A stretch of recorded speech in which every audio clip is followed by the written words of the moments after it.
Palavra da Verdade, a exposição bíblica com Hernandes Dias Lopes. Hoje eu quero conversar com vocês sobre um livro da Bíblia, um livro poético, mas um livro complexo, que tem uma mensagem extremamente oportuna para o meu e para o seu coração.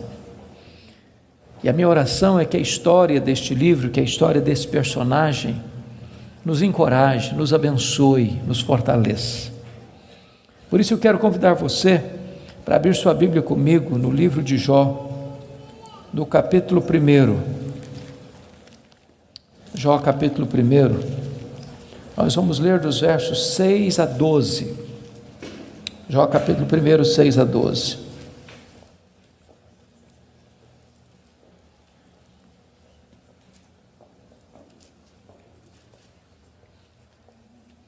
Está escrito: num dia em que os filhos de Deus vieram apresentar-se perante o Senhor, veio também Satanás entre eles. Então perguntou o Senhor a Satanás: de onde vens? Satanás respondeu ao Senhor e disse: de rodear a terra e passear por ela. Perguntou ainda o Senhor a Satanás: observaste o meu servo Jó? Porque ninguém é na terra semelhante a ele, o homem íntegro e reto, temente a Deus e que se desvia do mal. Então respondeu Satanás ao Senhor: porventura Jó debalde ou inutilmente teme a Deus? Acaso não cercaste com sebe a ele, a sua casa e a tudo quanto tem? A obra de suas mãos abençoaste, os seus bens se multiplicaram na terra. Estende, porém, a tua mão e toca-lhe em tudo quanto tem, e verás se não blasfema contra ti na tua face. Disse o Senhor a Satanás: eis que tudo quanto ele tem está em teu poder, somente contra ele não estendas a tua mão. E Satanás saiu da presença do Senhor. Agora capítulo 2, versos de 1 a 6. Num dia em que os filhos de Deus vieram apresentar-se perante o Senhor, veio também Satanás entre eles apresentar-se perante o Senhor. Então o Senhor disse a Satanás: de onde vens? Respondeu Satanás ao Senhor e disse: de rodear a terra e passear por ela. Perguntou o Senhor a Satanás: observaste o meu servo Jó? Porque ninguém é na terra semelhante a ele, homem íntegro e reto, temente a Deus e que se desvia do mal. Ele conserva a sua integridade, embora me incitasses contra ele para o consumir sem causa. Então Satanás respondeu ao Senhor: pele por pele, tudo que o homem tem dará pela sua vida. Estende, porém, a tua mão e toca-lhe nos ossos e na carne, e verás se não blasfema contra ti na tua face. Disse o Senhor a Satanás: eis que ele está em teu poder, mas poupa-lhe a vida. Irmãos, esse texto registra este episódio da reunião de Deus com seus filhos. E eu quero crer que aqui são os anjos. Eu quero crer que esta reunião aconteceu nas regiões celestes. E a Bíblia não nos dá muitos detalhes, mas nos informa que Satanás apareceu por lá. E é curioso que quem provoca a conversa é Deus, perguntando para Satanás: de onde vens? Satanás responde: de rodear a terra e passear por ela. Satanás é uma espécie de turista inveterado. Ele está por aí, está de olho, está antenado, está procurando uma brecha, está procurando alguém para devorar. E Deus cutuca de novo perguntando assim: observaste o meu servo Jó? E Deus dá o currículo de Jó. Não tem ninguém na terra semelhante a ele. Em outras palavras, é o homem mais piedoso dessa geração. Homem íntegro. Íntegro é aquilo que você é com a porta do quarto trancada sem ninguém observando. Homem reto. Reto é aquilo que você é em público e todo mundo está vendo. Homem temente a Deus, princípio da sabedoria. Homem que se desvia do mal, deliberadamente santo. Satanás poderia ter respondido assim: bom, esse eu não conheço ainda não, ando meio ocupado, tenho outras prioridades, quem sabe um dia eu dou uma olhada nele. Mas não foi a resposta de Satanás. Satanás respondeu assim: mas também puderas, desse jeito aí, qualquer um te adora. Tu tens abençoado a vida deste homem, tu tens cercado a casa deste homem com uma grande muralha de proteção, os bens deste homem multiplicam na terra, tudo que esse cara bota a mão vira dinheiro. Desse jeito aí qualquer um te adora. E Satanás insinua duas coisas aqui. Primeiro, ele insinua que Deus precisa subornar as pessoas com bênçãos para receber delas adoração. Satanás insinua que ninguém adora a Deus por quem Deus é, apenas por aquilo que Deus dá. Satanás insinua que as pessoas só se aproximam de Deus por causa das bênçãos de Deus e não por causa do caráter de Deus. Satanás insinua mais. Ele insinua que Jó não é honesto quando adora a Deus. Ele insinua que Jó descobriu que religião é uma grande sacada, que esse negócio de religião dá lucro, que o vetor que move Jó em direção a Deus é o lucro. Mas se Deus tirar de Jó o que o próprio Deus deu para Jó, esse Jó blasfema, em vez de adorar. A grande pergunta é: o que um homem tem? Um homem tem família, um homem tem bens. Satanás diz para Deus: toca no que ele tem, e verás se não blasfema contra ti na tua face. Satanás levanta aqui duas teses. A primeira delas: ninguém ama mais a Deus do que o dinheiro. Segunda tese: ninguém ama mais a Deus do que a família. Sem que Jó soubesse, Deus constitui Jó em seu advogado na terra e coloca nas mãos de Jó a defesa da sua reputação e diz para Satanás: pode tocar no que ele tem, só não podes tocar na sua vida. Em outras palavras, Satanás é um ser limitado e limitado por Deus. Ele só pode ir até onde Deus o permite ir e nem 1 centímetro a mais. Nas palavras de Martinho Lutero, Satanás é um cachorro na coleira de Deus.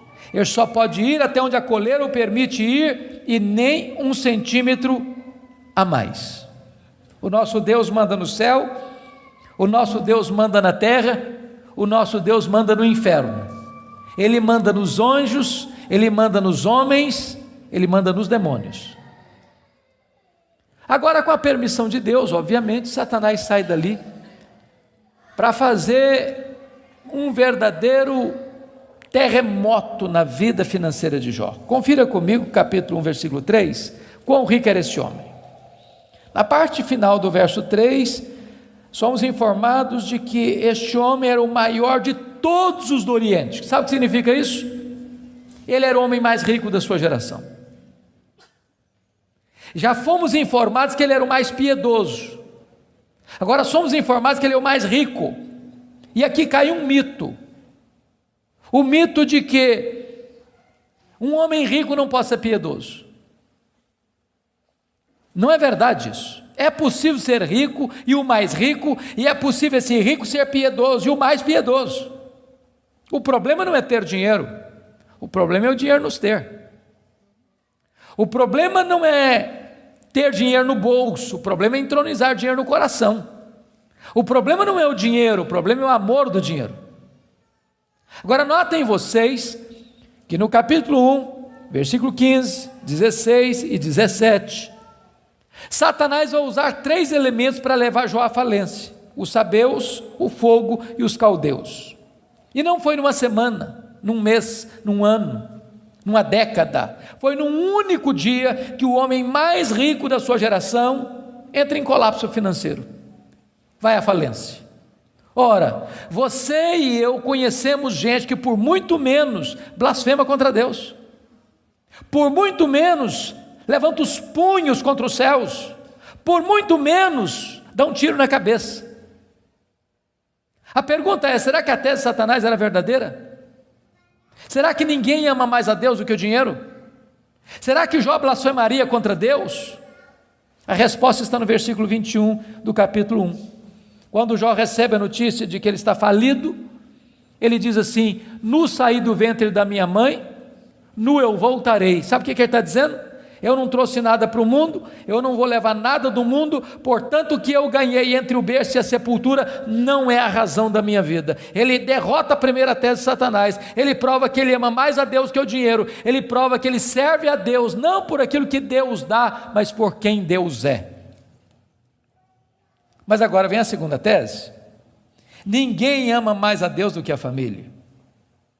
Vocês concordam comigo certamente, e quem tem mais de 2 filhos aqui, sabem disso, ou 2 filhos, a partir de 2 filhos, os filhos não são naturalmente unidos, não são. Quando você vê uma família unida, os filhos unidos, pode saber, por trás tem um pai, tem uma mãe que acompanha, que orienta, que aconselha, que intercede, que exorta, que costura essa unidade. Agora, quando tem dinheiro é mais complicado ainda, porque dinheiro não tem liga, dinheiro não tem amálgama. Se você perceber no capítulo 1, versículo 2, Jó tinha 7 filhos e 3 filhas. E você nota que os filhos de Jó eram unidos, caminhavam juntos, celebravam juntos, festejavam juntos. Mas por que esses filhos são unidos? Capítulo 1, versículo 5 responde: porque Jó era um pai que orava pelos filhos, já era um pai que chamava os filhos para exortá-los, já era um pai que levantava sacrifícios em favor dos seus filhos. Ele estava preocupado com a salvação deles, com a santificação deles, com a piedade deles, e a preocupação de Jó não era apenas com a reputação dos filhos, que eles pecassem contra Deus no seu coração. Jó estava mais preocupado com a glória de Deus do que com a reputação dos filhos. Mas agora, com a permissão de Deus, não foi um dia, uma semana depois, um mês depois, um ano depois, nem uma década depois, foi no mesmo dia da tragédia financeira, que Jó recebe o mais amargo recado: seus 10 filhos morreram num único acidente. Agora pense comigo, o que é um homem, o que é um pai, o que é uma mãe, levar para o cemitério todos os seus filhos num único dia? Como é que ele volta de lá? Como é que ele recomeça a vida? Como é que ele se ergue do luto? Como é que ele escreve dali para frente o seu futuro? Será que Jó blasfemaria contra Deus? Será que de fato ninguém ama mais a Deus do que a família? Será que a tese de Satanás era verdadeira? A resposta está no capítulo 1, versículo 20. Quando Jó recebe a notícia dessa tragédia, diz a Bíblia que ele rasga o seu manto, que ele raspa a cabeça, que ele se prostra, que ele adora, e ele diz: o Senhor Deus deu, o Senhor Deus tomou, bendito seja o nome do Senhor. Ele derrota aqui a segunda tese de Satanás. Ele prova que ele ama mais a Deus do que a família. Ele prova que ele serve a Deus não pela bênção de Deus, mas pelo caráter de Deus, não por aquilo que Deus dá, mas por quem Deus é. Mas aí vem o capítulo 2. E no capítulo 2, mais uma vez os filhos de Deus se reúnem. E eu quero crer que os anjos, eu quero crer que nas regiões celestes. E mais uma vez Satanás aparece por lá. E é curioso que Deus é quem provoca a conversa de novo, perguntando para ele: de onde vens? Satanás responde: de rodear a terra e passear por ela. Sabe o que ele está dizendo? Não mudei minha agenda, estou fazendo o que eu sempre fiz, eu estou por aí, eu estou de olho, estou antenado, estou vivo e ativo no planeta Terra, estou procurando uma brecha, estou procurando alguém para devorar. E Deus cutuca outra vez, perguntando assim: observaste o meu servo Jó? E Deus dá o currículo de Jó sem alterar uma vírgula: não tem ninguém na terra semelhante a ele, homem íntegro, reto, temente a Deus, que se desvia do mal. Me incitasses contra ele sem causa para o destruir, mas ele permanece íntegro. Sabe o que Deus está dizendo? Satanás, suas teses são mentirosas, suas teses são falsas. Jó provou que me ama mais do que o dinheiro, mais do que a família. Jó provou que me ama não por aquilo que eu dou para ele, mas por quem eu sou. Aí Satanás levanta a terceira tese: pele por pele, e tudo que o homem tem dará pela sua vida. Toca-lhe nos ossos, toca-lhe na carne, e verás se não blasfema contra ti na tua face. A terceira tese de Satanás é essa: ninguém ama mais a Deus do que a si mesmo? Sem que Jó soubesse, Deus constitui Jó em seu advogado na terra e coloca nas mãos de Jó a defesa da sua reputação e diz para Satanás: pode tocar nos ossos dele, pode tocar na carne dele, só não podes tirar a vida dele. Satanás é um ser limitado e limitado por Deus. Ele só pode ir até onde Deus o permite ir e nem um centímetro a mais. Mas com a permissão de Deus, Satanás sai dali para colocar uma doença maligna em Jó, ferida do alto da cabeça à planta dos pés. E eu imagino essa cena. Jó está falido, Jó está enlutado, e agora o seu corpo começa a ficar chagado. Feridas vão arrebentando por todo o seu corpo. Seu corpo fica cheio de pus, sua pele vai ficando necrosada, ele vai ficando mal cheiroso, ele é uma chaga viva, ele é um aborto vivo. E diz a Bíblia que outras bolhas vão se formando, e ele precisa pegar um caco, talvez de telha, para raspar a sua pele necrosada. Bolhas vão se formando e se formando, e ele tem que morder nessas bolhas para tentar aliviar a sua dor. Ele não consegue comer, ele não consegue dormir, a dor não dá pausa, não dá trégua, e ele vai ficando magro, magérrimo, macérrimo, encarquilhado, de couro furado pelas costelas em ponta, no auge da sua dor, do seu desespero. A sua mulher olha para ele, um espectro humano, uma chaga viva, se revolta contra Deus e diz: ainda conservas a tua integridade, Jó? Amaldiçoa o teu Deus e morre. Deus não é digno de ser adorado no sofrimento, acaba com isso, tenha hombridade e coragem de dar cabo da sua vida. E Jó responde para ela no capítulo 2, verso 10: tu falas como uma louca, nós temos recebido o bem de Deus, não receberíamos também o mal? Em tudo isso, diz o texto, Jó não pecou contra Deus com os seus lábios. Ele derrota aqui a terceira tese de Satanás. Ele provou que amava mais a Deus do que a si mesmo. Ele provou que ele servia a Deus não por aquilo que Deus dá, mas por quem Deus é. Mas confira comigo capítulo 2, versículo 11. Aí vieram os amigos. Ele faz Bildade e Zofar. Combinaram ir juntamente com o doer-se de Jó, para consolá-lo. Diz o verso 12 que eles levantaram de longe os olhos, não reconheceram Jó. Eles ergueram a voz e choraram, cada um rasgou o seu manto, lançou pó sobre a cabeça. Sentaram-se com Jó na terra 7 dias e 7 noites. Nenhum lhe dizia palavra alguma, pois viam que a dor de Jó era muito grande. E eu quero fazer uma pergunta para você. Esses homens eram amigos de Jó? Esses homens eram amigos de Jó? É claro que eram. É claro que eram. Qual foi o problema desses homens? O problema desses homens é que num dado momento eles começaram, entre aspas, a fazer teologia. Eles começaram a lucubrar. Eles começaram a desenvolver uma espécie de lógica simples. E a lógica deles era essa: toda causa tem um efeito e todo efeito tem uma causa. Eles pensaram, para Jó estar sofrendo, ele deve ter feito coisa errada. Mas para ele estar sofrendo muito, ele deve ter feito muita coisa errada. Mas eles não só pensaram, eles falaram. Mas eles não só falaram, eles falaram para Jó. E eles assacaram contra Jó os mais pesados libelos acusatórios. Chamaram Jó de adúltero, chamaram Jó de ladrão, chamaram Jó de louco. Falaram para Jó que Deus havia matado os filhos dele por causa da loucura dele. Falaram para Jó que ele tinha ficado rico porque tinha roubado os órfãos e as viúvas. E eles foram massacrando Jó. E eles foram cravejando Jó com as suas setas mais venenosas.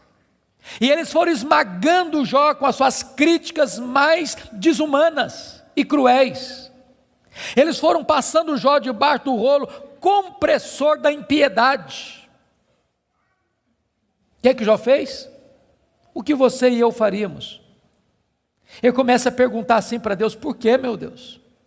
Mas por que eu estou sofrendo? Mas por que a minha dor não cessa? Mas por que os meus filhos morreram? Mas por que eu não morri no ventre da minha mãe? Mas por que eu não morri ao nascer? Mas por que os seios da minha mãe não estavam murchos de leite para eu morrer de fome? Mas por que o Senhor não me mata de uma vez?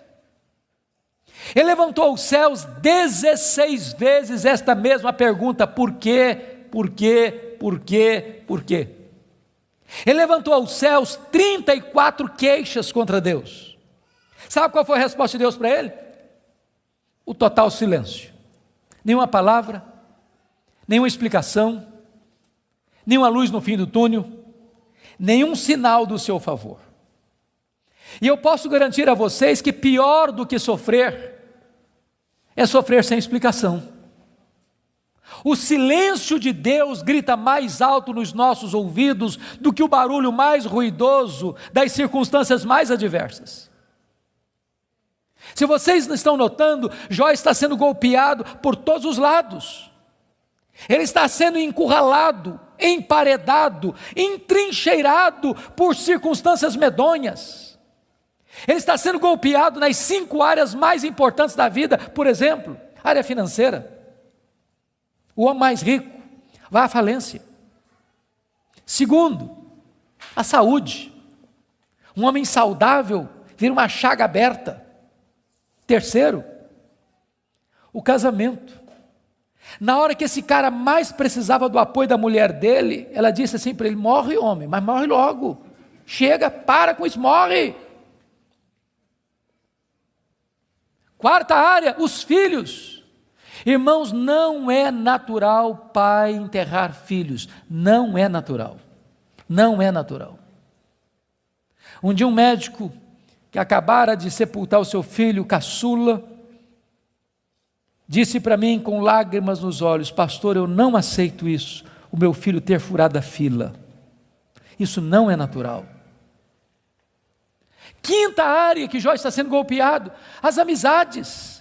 Aqueles que vieram para serem consoladores e aplicarem um azeite terapêutico do refrigério, aplicam-lhe o vinagre das críticas mais amargas.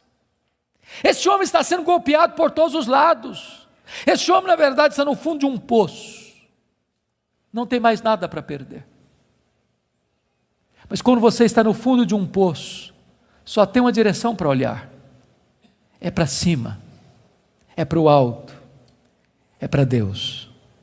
E quando ele olhou para cima, ele arranca do peito um brado de esperança e diz assim: mas uma coisa eu sei, é que o meu Redentor vive, e por fim revestir este meu corpo de pele, eu verei o meu Redentor.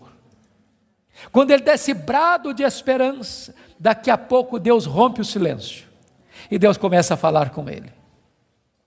Mas quando Deus rompe o silêncio, Deus não responde nenhuma das 16 perguntas de Jó. Quando Deus rompe o silêncio, Deus não responde nenhuma das 34 queixas de Jó. Quando Deus rompe o silêncio, Deus faz 70 perguntas para Jó.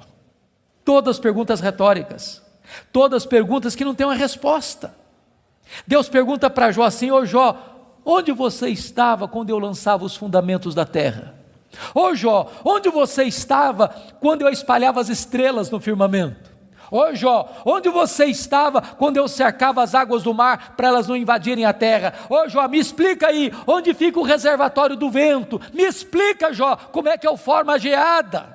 E Deus foi abrindo as comportas dos céus e despejando em catadupas, torrentes caudalosas do seu conhecimento, da sua majestade, da sua soberania sobre Jó. E Jó, ao ser esmagado por esta gloriosa revelação de Deus, ele foi se encolhendo, ele foi se encolhendo, ele foi se encolhendo, ele foi se encolhendo. para descobrir as 5 verdades mais sublimes da sua vida, que mudaram a sua história. Verdades essas que, espero em Deus, impactem nesta noite o seu e o meu coração. Que verdades são essas? Vá comigo, por favor, para o capítulo 42 deste mesmo livro.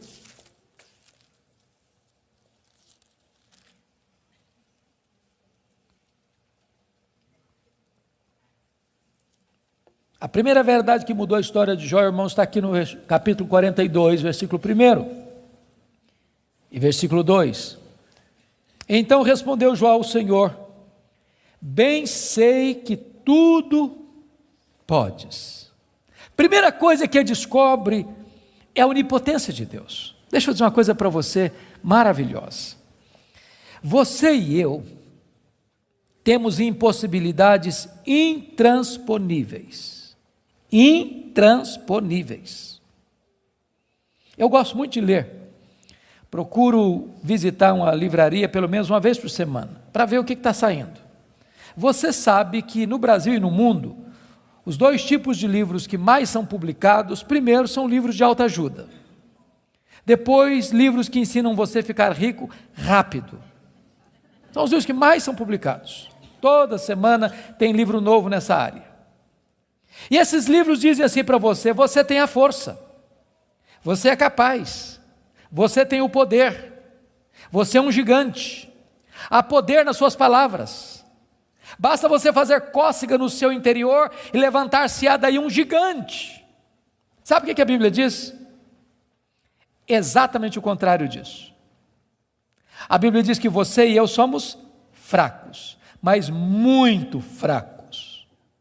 Por exemplo, nós temos fraquezas físicas. Hoje, gente, gostando ou não, querendo ou não, o tempo vai esculpindo algumas rugas no nosso rosto, indisfarçáveis. De vez em quando um cosmético ajuda. Daqui a pouco uma cirurgia plástica dá uma boa melhorada. Mas chega uma hora que nem Pitangui e a sua equipe dão mais jeito. As pernas ficam bambas, os joelhos trôpegos, as mãos descaídas, os olhos embaçados, e diz os entendidos que cada fio de cabelo branco que brota na sua cabeça é a morte chamando você para um duelo. E eu acho até um exército acampado ao meu redor. Nós temos fraquezas físicas. Nós temos fraquezas emocionais, irmãos. Quantas vezes você e eu, nas noites mais tenebrosas da nossa alma, já gememos, já choramos, desesperados, dizendo: meu Deus, eu não aguento mais, eu não aguento mais. Temos fraquezas emocionais. Nós temos fraquezas morais. Quantas vezes você já orou a Deus com sinceridade de coração, dizendo: Deus, eu não quero mais cometer esse erro, Deus, eu não quero mais transgredir e cair nesse mesmo pecado, Deus, eu não quero mais reincidir nesse erro, e daqui a pouco você se flagra cometendo o mesmo erro, o mesmo pecado. Não é porque faltou para você sinceridade, não, faltou para você poder. Temos fraquezas morais. Nós temos fraquezas espirituais. Nós somos um ser ambíguo, nós somos um ser contraditório, nós somos um ser paradoxal. Há uma esquizofrenia enfiada dentro de nós. O bem que nós queremos fazer, nós não o fazemos. O mal que não queremos, esse praticamos. Somos fracos. Mas é tão bom você saber que o seu Deus tudo pode. Não há impossíveis para Ele, não há doença incurável para Ele, não há vida irrecuperável para Ele, não há casamento sem solução para Ele, não há causa perdida para Ele. Ele pode tudo quanto Ele quer, Ele é o todo-poderoso Deus. A grande pergunta, portanto, é esta: quem é o seu Deus? Quão grande é o seu Deus? Quão majestoso é o seu Deus? A W. Tozer, um dos mais importantes escritores do século passado, ele diz que o maior problema da igreja é que ela passa a maior parte do tempo tomando o seu próprio pulso e olhando para o seu próprio umbigo. Quando, na verdade, o nosso principal propósito deveria ser de conhecer a Deus. Porque Daniel 11:32 diz que aquele que conhece a Deus é um povo forte e ativo. Quem é o seu Deus? Quão grande é o seu Deus? Quão majestoso é o seu Deus? Quando o profeta Isaías estava escrevendo o seu livro, e agora nós sabemos no capítulo 40, ele diz que o meu Deus, diz Isaías, é aquele que mede as águas na concha da sua mão. Pense comigo no Pacífico, no Atlântico, no Índico, no Mediterrâneo, nos rios, nos mares. Deus mede as águas na concha da sua mão. Vá ao Atlântico, tente esvaziá-lo com um baldinho, veja quanto tempo você vai levar. Diz: o meu Deus é aquele que pesa o pó das montanhas em balança de precisão, como se estivesse pesando partículas de ouro. Ele diz: o meu Deus, ele mede os céus a palmos. Ele diz: o meu Deus espalha as estrelas no firmamento, e por ser forte em força e grande em poder, quando as chama, nenhuma delas vem a faltar. Agora pergunte para um astrônomo, qual é o tamanho desse universo que Deus mediu a palmos? Sabe qual é a resposta dele? Eu não sei. Mas você sabe. Você sabe. Você sabe que o universo não é infinito, porque a infinitude é um atributo exclusivo de Deus. Mas os astrônomos afirmam que o nosso universo tem mais de 93 bilhões de anos-luz de diâmetro. O que significa isso? Significa que se você pudesse voar à velocidade da luz, 300 mil quilômetros por segundo, nessa velocidade você demoraria mais de 93 bilhões de anos para ir de uma extremidade à outra do universo. Pois Deus criou tudo isso, Ele é maior do que tudo isso, Ele é seu Pai, e Ele está dizendo: Ele tudo pode. Pergunte a um astrônomo quantas estrelas existem. Sabe qual é a resposta dele? Eu não sei. Mas eles afirmam categórica e insofismavelmente que há mais estrelas no universo do que grãos de areia em todas as praias e desertos do nosso planeta. Vá um dia à praia, encha a concha da sua mão de areia, leve para casa, bote numa tábua de vidro e conte quantos grãos de areia você consegue colocar na concha da sua mão. Há mais grãos de areia, há mais estrelas no firmamento que todos os grãos de areia de todas as praias e desertos do nosso planeta. Deus não apenas criou todas elas, Deus conhece cada uma delas pelo nome, e por ser forte em força e grande em poder, quando as chama, nenhuma delas vem a faltar. Este é o seu Deus, Ele tudo pode. Mas não é apenas o macro-universo que nos impressiona, não, o micro também. Se você for hoje na sua casa, lá no quintal ou na varanda que tem uma planta, tire lá uma folha, por mais tenra e delgada que ela seja, ela é tão complexa quanto a região metropolitana da Grande Campinas. Chegue em casa hoje, vá na geladeira, pega um ovo, quebre numa frigideira. Aquela gema é mais complexa do que qualquer máquina que o homem jamais inventou. Dr. John Wilson, que é uma das maiores autoridades em oftalmologia no mundo, disse que há em cada um dos nossos olhos em torno de 2 milhões de fios duplos encapados, e se não for assim haveria um curto-circuito e nós ficaríamos cegos.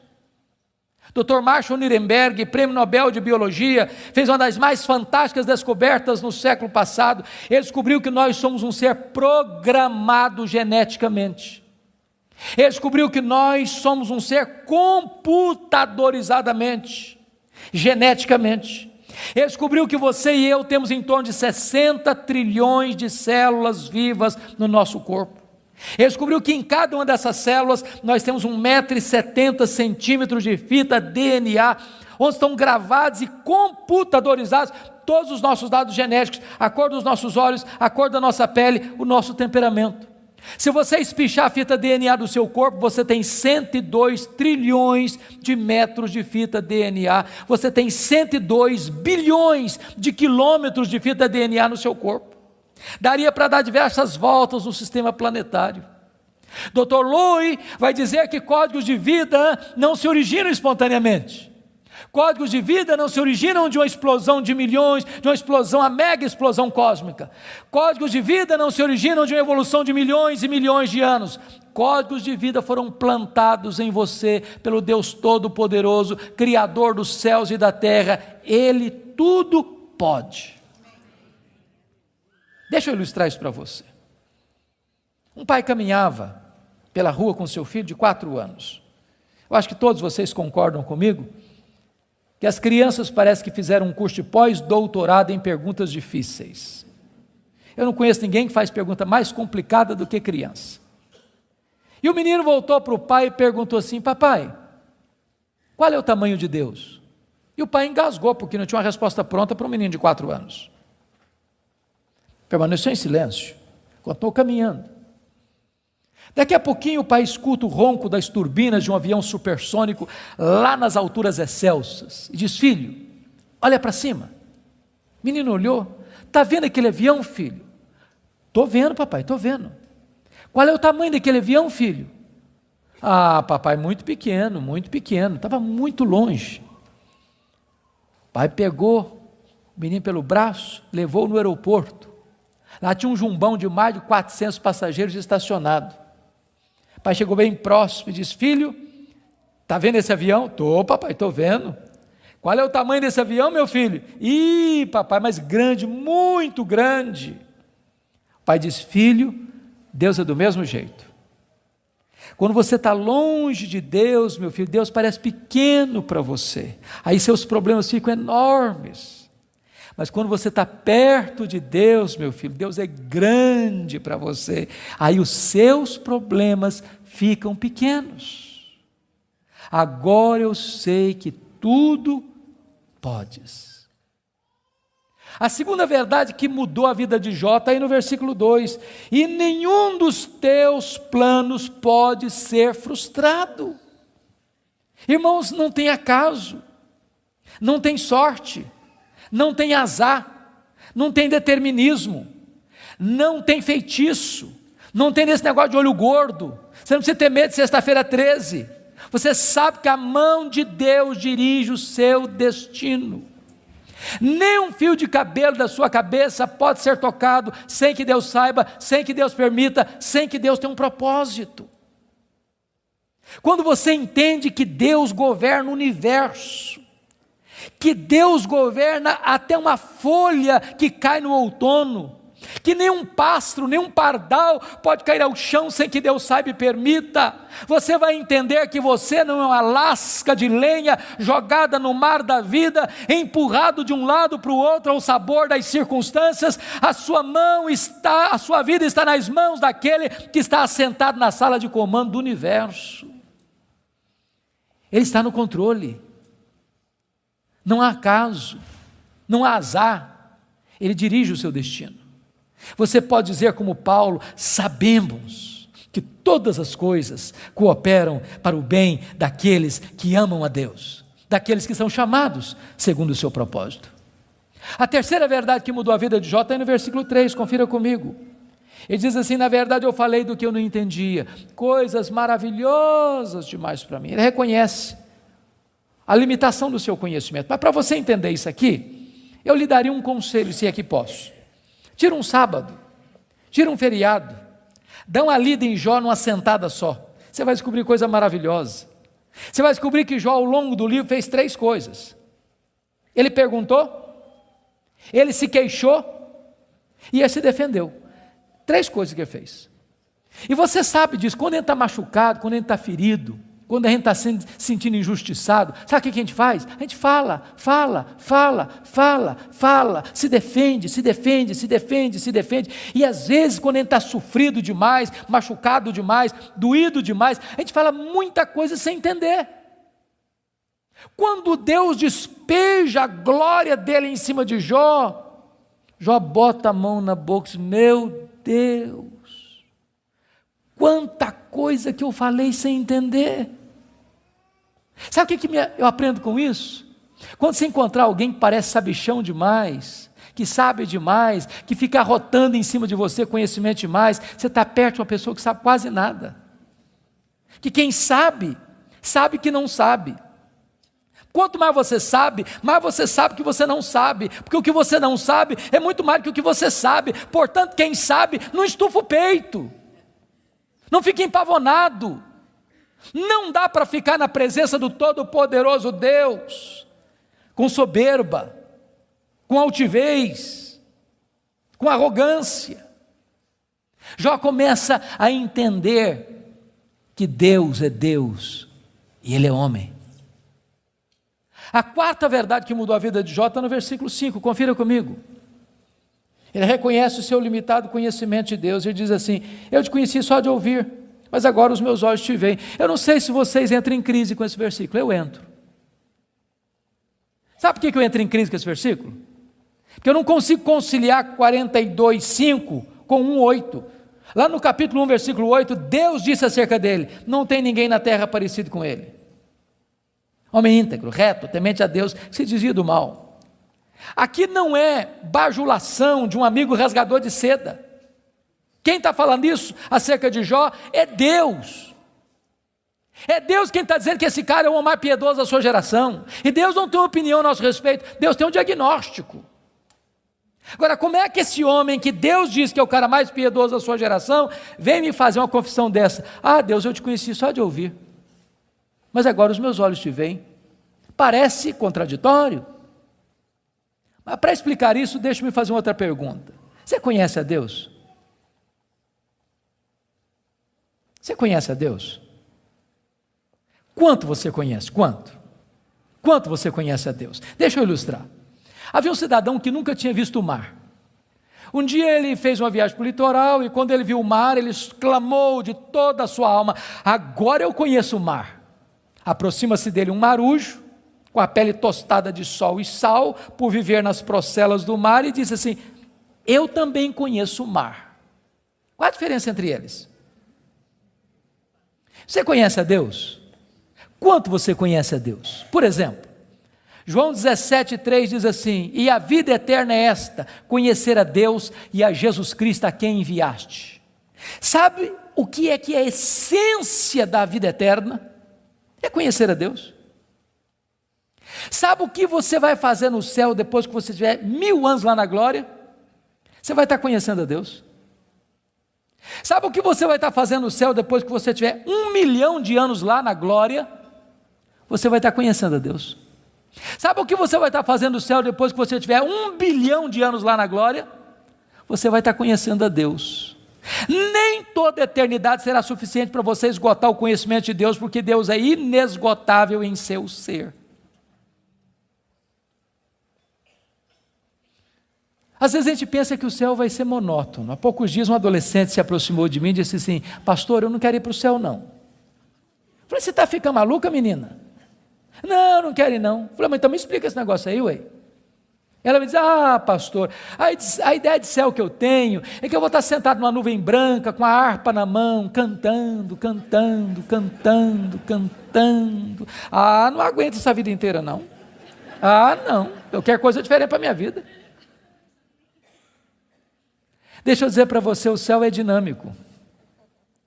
Nós vamos conhecer a Deus, nós vamos amar a Deus, nós vamos fruir a Deus, nós vamos glorificar a Deus. E se você não gosta de trabalhar, você está encrencado, porque nós vamos servir a Deus.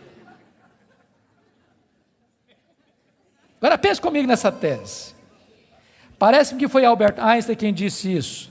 Neste corpo nosso que fica cansado, velho, enrugado e caquético, a gente faz coisas tão lindas. E dizer que nós não usamos nem 10% do nosso potencial. Agora pense comigo um corpo 100% turbinado pela glória de Deus. Imortal, incorruptível, poderoso, glorioso, espiritual, celestial, semelhante ao corpo da glória do Senhor Jesus. O que não vamos poder fazer? Já pensou nisso? Por exemplo, quando Jesus ressuscitou com o corpo de glória, ele entrava numa casa com a porta fechada sem precisar abrir a porta. Quando Jesus ressuscitou com o seu corpo de glória, ele saía de Jerusalém, aparecia lá na Galileia, mais de 100 quilômetros, sem precisar percorrer o trecho. Quando Jesus ressuscitou com o corpo de glória, ele foi assunto aos céus, levado entre nuvens. Eu pergunto para você agora, com que velocidade Jesus voltou para o céu? Velocidade da luz? 300 mil quilômetros por segundo. Porque se Jesus voltou na velocidade da luz, 300 mil quilômetros por segundo, depois de 2000 anos, ele está logo ali na esquina ainda. Eu pergunto para você, com que velocidade um anjo vem do céu à terra? Com que velocidade? A Bíblia diz que lá no Getsêmani, Jesus disse para Pedro assim, bota essa espada na bainha aí, se eu precisasse de ajuda, eu rogaria ao Pai, ele me mandaria mais de 12 legiões de anjos. Quantos são 12 legiões de anjos? 72 mil anjos. Com que velocidade eles viriam? No estalar de dedos. O que significa isso? Significa que os anjos não estão sujeitos às mesmas leis que nos governam, de tempo, de espaço, de tamanho. A Bíblia diz que nós vamos ser como os anjos, não no sentido de que não teremos um corpo, mas vamos viver na mesma dimensão. Nós vamos habitar e reinar com Cristo nos novos céus e na nova terra. Vamos servir a Ele, vamos trabalhar para Ele, vamos glorificar a Ele, vamos conhecê-lo, e jamais chegará um dia na eternidade que a gente possa dizer assim, agora eu conheço tudo a respeito de Deus, não tem mais nada para conhecer, porque esse dia jamais chegará, porque Deus é inesgotável em seu ser. Agora eu entendo Jó, sabe o que o Jó está dizendo? Deus, eu só estou arranhando a superfície, só arranhando a superfície, tem mais, tem muito mais, tem infinitamente mais. Agora eu entendo o profeta, conheçamos e prossigamos em conhecer o Senhor. Mas a última verdade que mudou a vida de Jó está no versículo 6, confira comigo. Ele diz assim, por isso eu me abomino e eu me arrependo no pó e na cinza. Ele reconheceu a enormidade do seu pecado. E aqui eu entro em crise de novo. Porque essa confissão aqui cabe bem na boca de um ladrão, de um assassino, de um adúltero, de um corrupto. Mas não cabe na boca do camarada que o próprio Deus diz que ele é o mais piedoso da sua geração. Eu me abomino. E eu me arrependo no pó e na cinza. Como é que você vai entender isso? A grande questão aqui é a seguinte, irmãos, as pessoas que mais sofrem e lamentam os seus pecados não são as pessoas que mais pecam. As pessoas que mais choram, lamentam e confessam os seus pecados são as pessoas que mais perto de Deus andam. Quem anda longe de Deus nem consciência de pecado tem. Eu estava pregando final do ano passado no Hospital Cruz Azul em São Paulo. E a Eleni Vassão, que é capelã, me disse, nós lidamos com uma situação muito triste, agora recente. Eu perguntei, o que foi, Eleni? O que aconteceu? Ela me disse que chega no hospital uma moça, com seus pais, com hemorragia muito severa. E quando o médico foi examinar aquela moça, o médico disse, essa menina acabou de ter um bebê. Essa moça acabou de ter um bebê. E a moça protestou, falou, não, o senhor está enganado, eu não estava grávida não. Os pais disseram, não, essa moça não estava grávida. E o médico radicalizou, pois essa moça acabou de ter um bebê. E a família inteira negou. E o médico radicalizou de novo, tragam-me o bebê, senão eu denuncio o fato à polícia. Daqui meia hora, chegou um bebê, morto, numa caixa de isopor. Helene disse, pastor, nenhum sintoma de culpa, nem nos pais, nem na moça, nenhum sofrimento.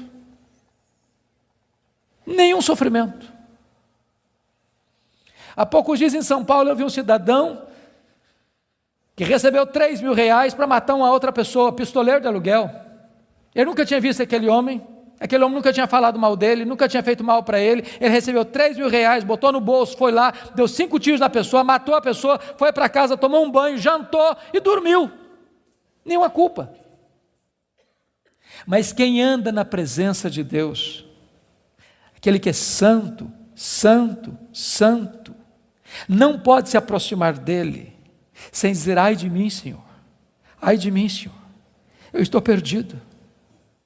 Não pode se aproximar dele sem dizer: Senhor, eu me abomino no pó e na cinza, eu me arrependo, porque na presença desse Deus até os serafins cobrem o rosto.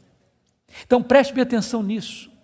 Se você encontrar um crente que toda hora que ele falar com você, ele é o herói, ele tem uma história para contar, onde ele está na frente, onde ele sabe mais, onde ele é mais piedoso, onde ele sempre está contando os seus feitos, os seus prodígios, e enaltecendo a si mesmo, e batendo palmas para si mesmo, pode ter certeza, você está perto de alguém que está longe de Deus. Porque é impossível estar na presença de Deus sem dizer: ai de mim, Senhor, ai de mim, Senhor, ai de mim, Senhor. Agora eu não sei se você já parou para perguntar por que Deus restaurou a sorte de Jó, versículo 10, quando ele orava para os seus amigos. Já perguntou isso? Por que Deus restaurou a sorte dele quando ele orava pelos seus amigos? Deixa eu fazer uma perguntinha para você. Alguém já falou mal de você alguma vez? Ou você é um cara tão espiritual que nunca ninguém falou mal de você?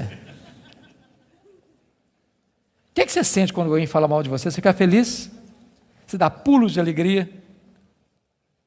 O que vocês acham que Jó sentiu quando os amigos dele falaram assim: você é um ladrão, cara? Ô Jó, você é adúltero. Sabe por que você está rico assim, que você ficou rico, cara? Você roubou as viúvas, roubou os órfãos. Ô Jó, sabe por que você enterrou aqueles meninos? Você é louco, Deus pesou a mão sobre você, porque você é louco, por isso que os meninos morreram, além de enterrar os filhos, ainda recebe a culpa. O que vocês acham que Jó sentiu, irmãos? Sabe o que ele fez? Ele se defendeu, mas quem se defende, sabe o que tem às vezes no coração? Dor, mágoa, ressentimento. Sabe o que Deus está falando para esse homem ser restaurado? Deus está dizendo: meu filho, saia desta arena da autodefesa e entre na brecha da intercessão. Porque enquanto você se defende e tem mágoa, mas você não consegue orar por alguém e ter mágoa desse alguém ao mesmo tempo. Quando você ora por alguém, a oração restaura você e restaura as pessoas pelas quais você ora. Enquanto Jó orava, Deus restaurou a sua sorte. Satanás tentou destruir as 5 áreas da vida de Jó, pois essas mesmas 5 áreas Deus restaurou uma a uma. Primeira área que Deus restaurou, confira comigo, versículo 16, foi a saúde dele.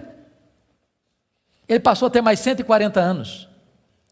Viu os filhos dos filhos até a 3ª e 4ª geração. Eu acho que não ficou nem cicatriz, nem sequela. Eu quero dizer para você que Deus está aqui nesta noite, Ele é o mesmo Deus, e Ele pode curar. Ele é o Deus que cura.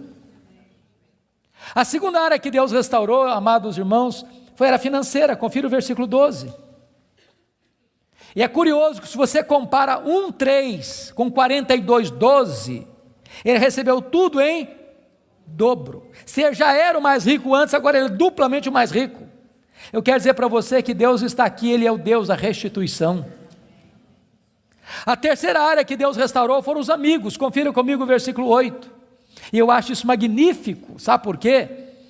Porque aqueles homens que cravejaram Jó com as suas críticas, Deus diz para eles assim: pois é, vocês lembram aquele cara que vocês criticaram? Vocês vão ter que ir nele, vocês vão ter que ir lá nele, para ele orar por vocês. Vocês lembram? Vocês falaram dele? Pois é, aquele cara é mais justo que vocês. Sabe o que Deus está fazendo aqui? Honrando Jó. Honrando Jó. Eu vou dizer uma frase aqui hoje, se vocês guardarem essa frase, eu me dou por satisfeito essa noite. É muito simples, mas é a síntese do que eu estou falando. Cuida da tua piedade, e Deus cuidará da tua reputação. Você não tem que se defender, você tem que orar, porque quando você ora, Deus defende você.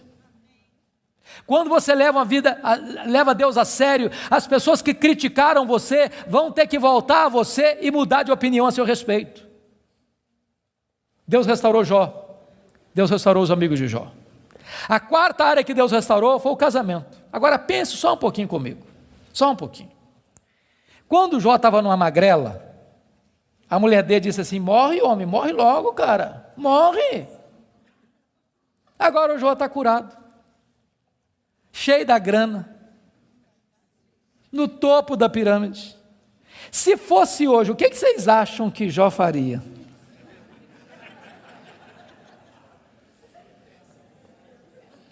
Eu acho que ele ia dizer assim, você queria que eu morresse, né?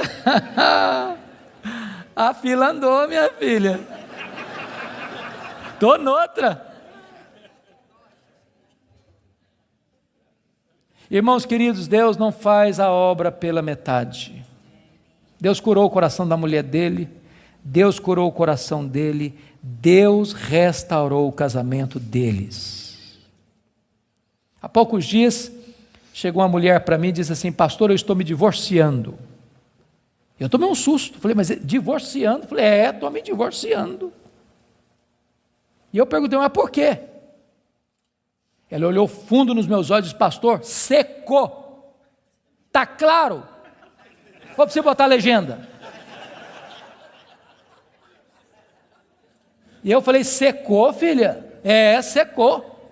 Falei, então tem esperança. Mas como tem esperança? Minha filha, você não leu na Bíblia lá que a vara seca de Arão floresceu? Pois Deus faz o que está seco florescer. Ela falou, pastor, o senhor está meio bruto, o senhor não me entende não, o senhor não compreende a minha linguagem, não, eu estou falando do senhor que morreu. Está claro agora? Morreu. Eu falei, morreu, filha? Morreu, sim, senhor. Eu falei, então tem esperança? Ué, você não já leu na Bíblia que Jesus ressuscita os mortos? Pois Jesus ressuscita esse sentimento que está morto aí, ué. Pastor, o senhor está ficando biruto, o senhor não está me entendendo não, eu estou falando para o senhor que acabou, está claro agora, acabou. Eu falei, acabou, filha? Ué, então tem esperança? Ué, você não leu na Bíblia lá que Deus chama a existência as coisas que não existem? Deus pode chamar a existência o que não tem aí, ué. Você não vai divorciar essa semana não, nós vamos orar uma semana, daqui a semana você volta aqui. Passou uma semana, ela voltou. Falou, pastor, acabou a vontade de divorciar. Deus está mudando meu coração, estou animado e nós vamos continuar juntos. Deixa eu dizer uma coisa para você, Deus está aqui. E Deus é o Deus que restaura casamentos quebrados. Finalmente, a última área que Deus restaurou, com os filhos. Capítulo 1, versículo 2, quantos filhos Jó tinha? 10 filhos. 42, 13, quantos filhos Jó vai ter agora? Quantos? 10. Aí vocês dizem, bom, então não foi tudo em dobro. Porque se ele tinha 10 e Deus deu tudo em dobro, quanto é que devia ter agora? 20. Então não foi tudo em dobro. Como é que a gente entende isso? Deixa eu dizer uma coisa para você, querido. Quando uma ovelha morre, você perde uma ovelha. Mas quando um filho morre, você não perde um filho. Como aquele pai que voltava do cemitério, e o amigo disse, meus sentimentos, eu soube que o senhor perdeu seu filho. Eu disse, não, eu não perdi meu filho. Você perde alguém quando você não sabe onde ele está. Eu sei onde está meu filho, eu sei com quem está meu filho está no céu, meu filho está com Jesus, eu não perdi o meu filho. Jó agora tem 10 filhos na terra, Jó agora tem 10 filhos no céu. Deus restaurou completamente.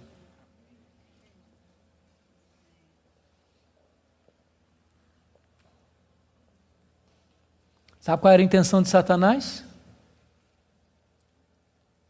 Colocar Jó longe de Deus.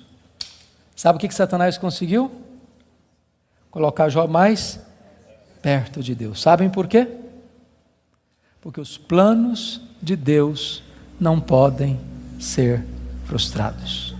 Que grande Deus nós temos. Que maravilhoso Deus nós temos. Que majestoso Deus nós temos. Você e eu fomos criados para a glória de Deus. Você e eu vivemos para a glória de Deus. A vida não faz sentido longe de Deus. Ele é a razão da nossa vida. Ele é o nosso Criador, Ele é o nosso provedor, Ele é o nosso sustentador, Ele é o nosso consolador, Ele é o nosso restaurador, Ele é o nosso redentor, Ele é a nossa herança, Ele é a nossa paz, Ele é a nossa justiça, Ele é a nossa alegria, Ele é o nosso tesouro, Ele é tudo para nós. A vida sem Ele não tem graça, não tem sentido. Você tem um vazio dentro de você com o formato de Deus, e só Deus pode preencher esse vazio. Adore este Deus, curve-se diante dEle, renda-se a Ele. Ele está no controle do universo, mas Ele está no controle da sua vida. Nada, nem ninguém pode frustrar o plano dEle na sua história, na sua vida. Eu quero orar por você nesta noite. Se você deseja que Deus se manifeste a você, e você quer colocar sua vida nas mãos dEle, onde você está, fique em pé. Eu quero orar em seu favor.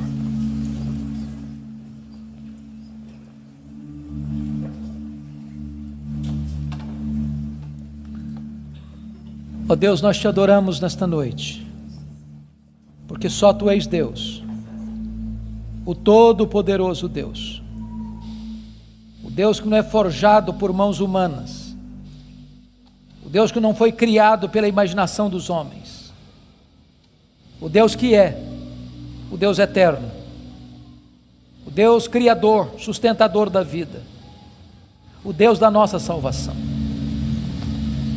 Tu estás aqui neste lugar, ó Deus, e nós te rogamos que Tu sondes os nossos corações, que Tu olhes para nós, que Tu nos visites, que Tu nos restaures. E se porventura entrou alguém aqui, Deus, sem Te conhecer como Deus pessoal, que esta seja a noite da reconciliação contigo, a noite da salvação, a noite da restauração. Se alguém entrou aqui, Deus, passando crises na vida financeira, na saúde, no casamento, na relação com os filhos, na relação com os amigos, que essa seja uma noite de cura e de restauração.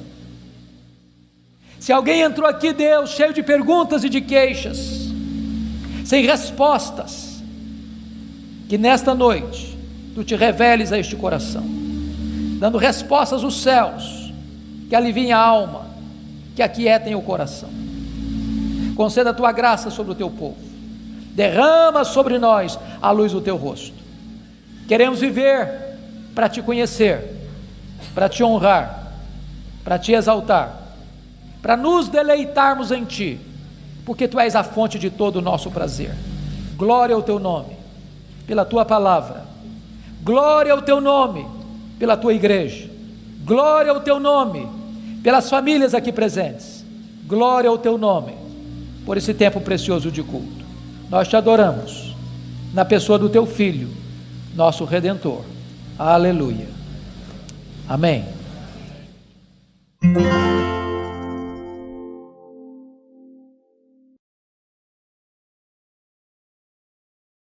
Sabe qual foi a resposta de Deus para ele?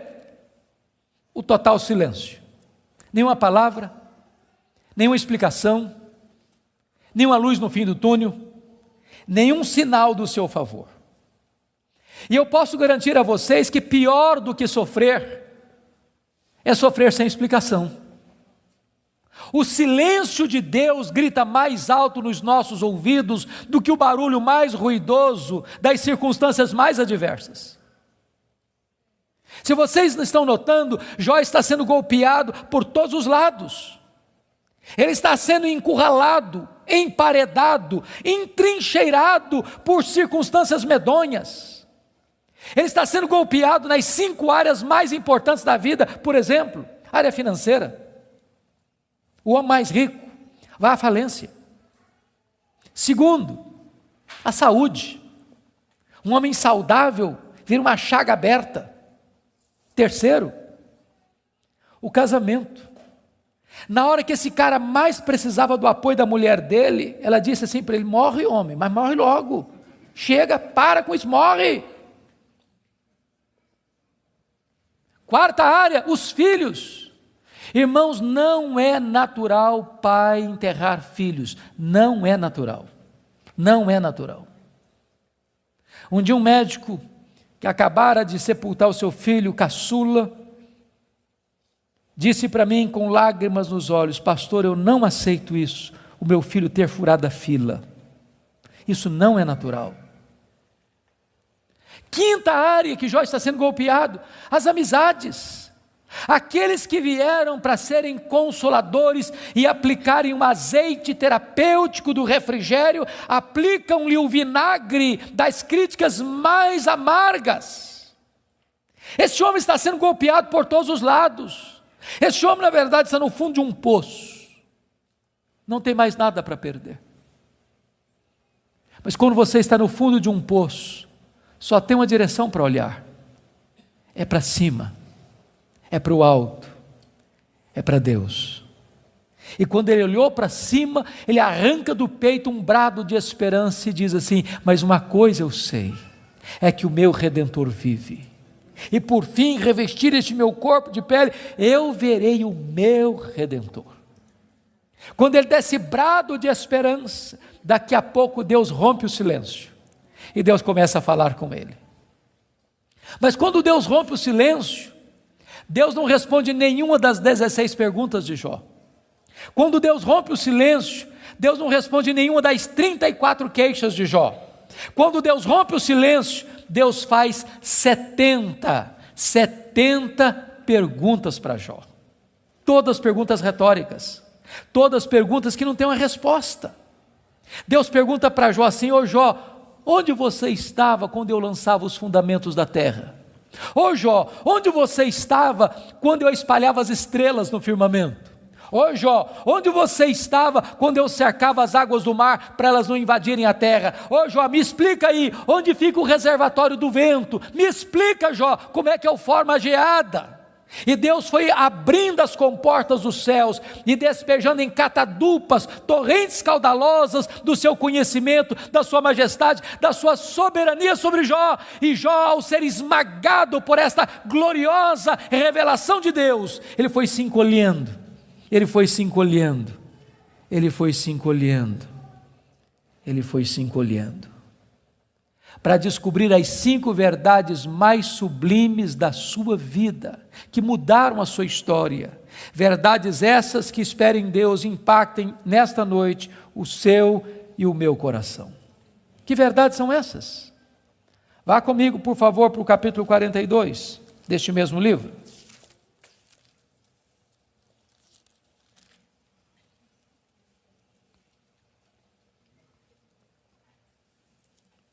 A primeira verdade que mudou a história de Jó, irmãos, está aqui no capítulo 42, versículo 1 e versículo 2. Então respondeu Jó ao Senhor: bem sei que tudo podes. Primeira coisa que ele descobre é a onipotência de Deus. Deixa eu dizer uma coisa para você maravilhosa. Você e eu temos impossibilidades intransponíveis. Intransponíveis. Eu gosto muito de ler. Procuro visitar uma livraria pelo menos uma vez por semana, para ver o que está saindo. Você sabe que no Brasil e no mundo, os 2 tipos de livros que mais são publicados, primeiro são livros de autoajuda. Depois, livros que ensinam você a ficar rico rápido. São os livros que mais são publicados. Toda semana tem livro novo nessa área. E esses livros dizem assim para você: você tem a força, você é capaz, você tem o poder, você é um gigante, há poder nas suas palavras, basta você fazer cócega no seu interior e levantar-se-á daí um gigante. Sabe o que a Bíblia diz? Exatamente o contrário disso. A Bíblia diz que você e eu somos fracos, mas muito fracos. Por exemplo, nós temos fraquezas físicas. Ô, gente, gostando ou não, querendo ou não, o tempo vai esculpindo algumas rugas no nosso rosto, indisfarçáveis. De vez em quando um cosmético ajuda. Daqui a pouco uma cirurgia plástica dá uma boa melhorada. Mas chega uma hora que nem Pitangui e a sua equipe dão mais jeito.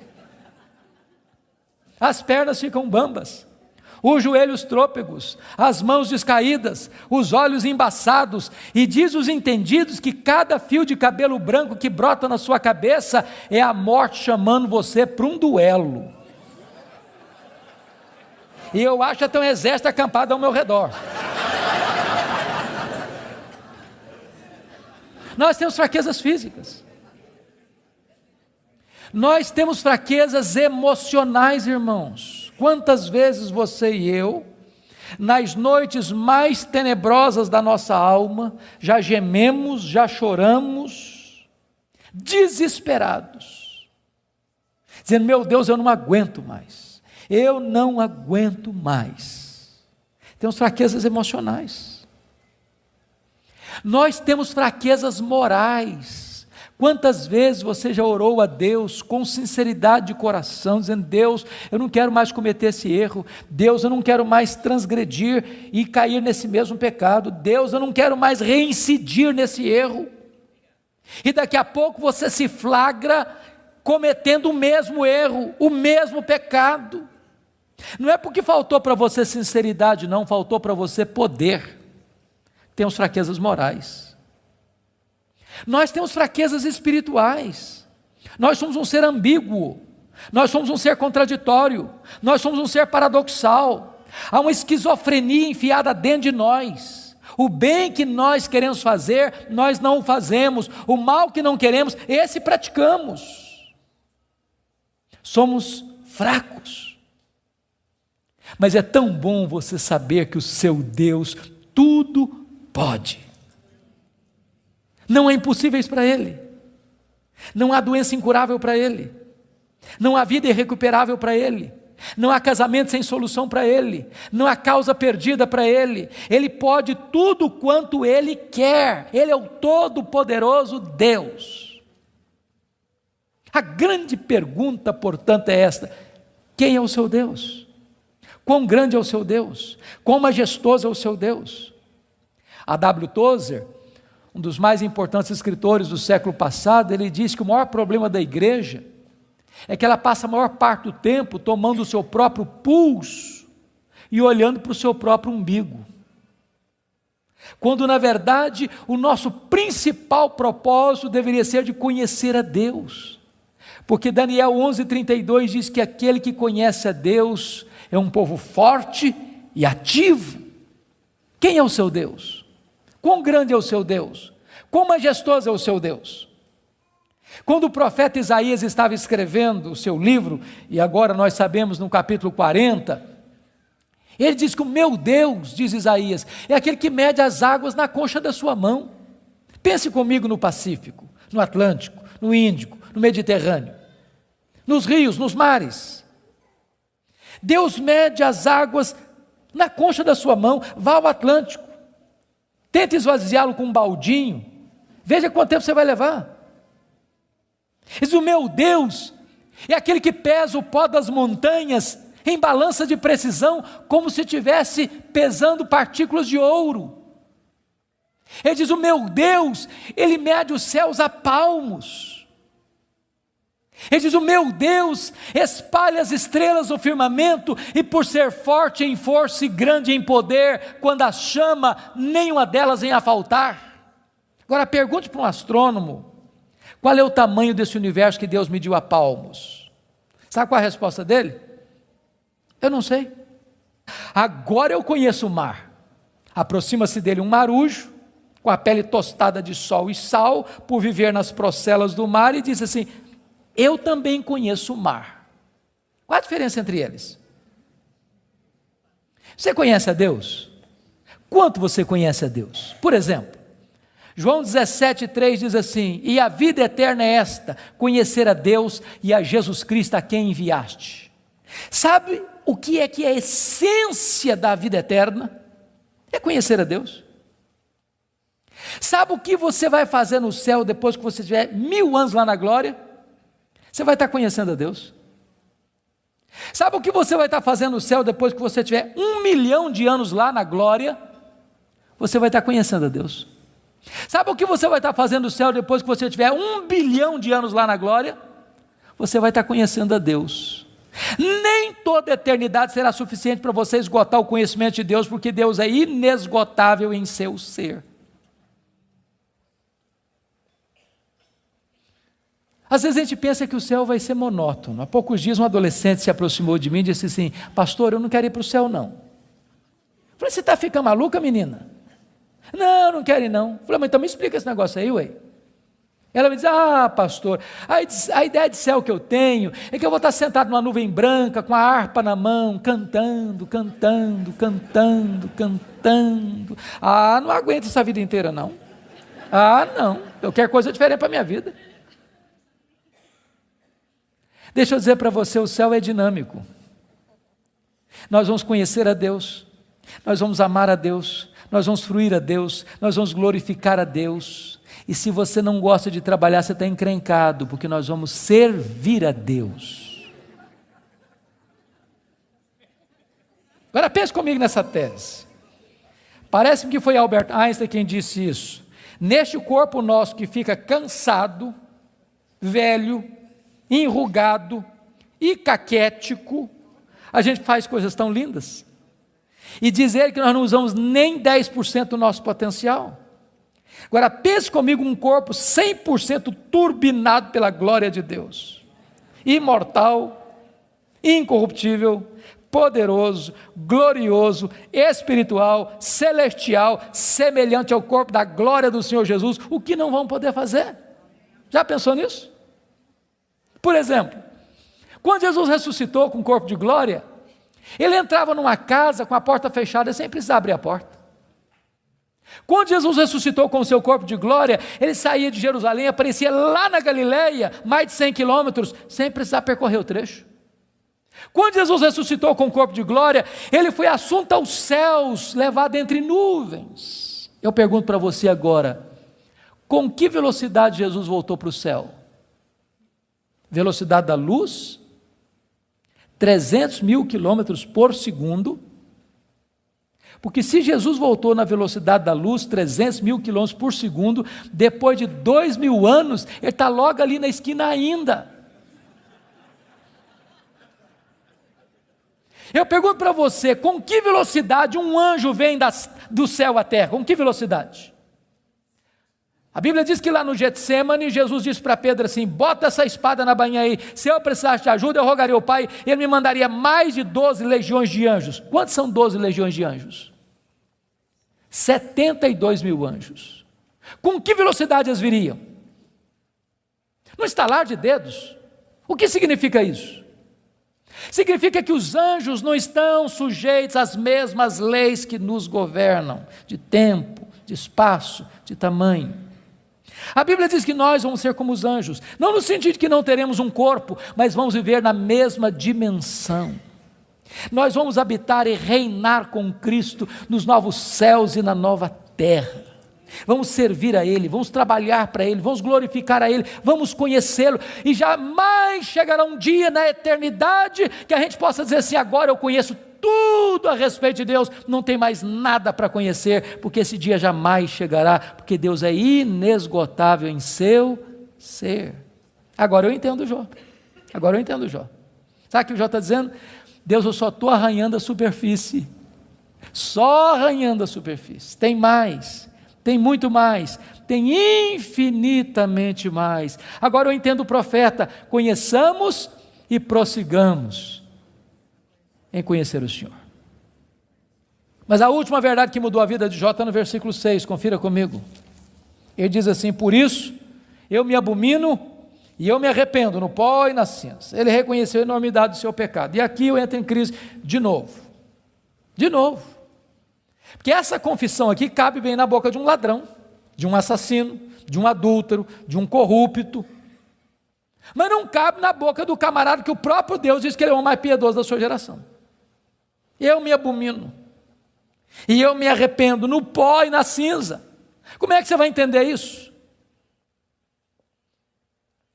A grande questão aqui é a seguinte, irmãos: as pessoas que mais sofrem e lamentam os seus pecados não são as pessoas que mais pecam.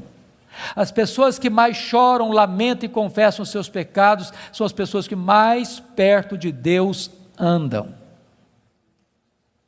Quem anda longe de Deus, nem consciência de pecado tem. Eu estava pregando, final do ano passado, no Hospital Cruz Azul, em São Paulo. E a Eleni Vassão, que é capelã, me disse, nós lidamos com uma situação muito triste, agora recente. Eu perguntei, o que foi, Eleni? O que aconteceu? Ela me disse que chega no hospital uma moça, com seus pais, com hemorragia muito severa. E quando o médico foi examinar aquela moça, o médico disse, essa menina acabou de ter um bebê. Essa moça acabou de ter um bebê. E a moça protestou, falou, não, o senhor está enganado, eu não estava grávida não. Os pais disseram, não, essa moça não estava grávida. E o médico radicalizou, pois essa moça acabou de ter um bebê.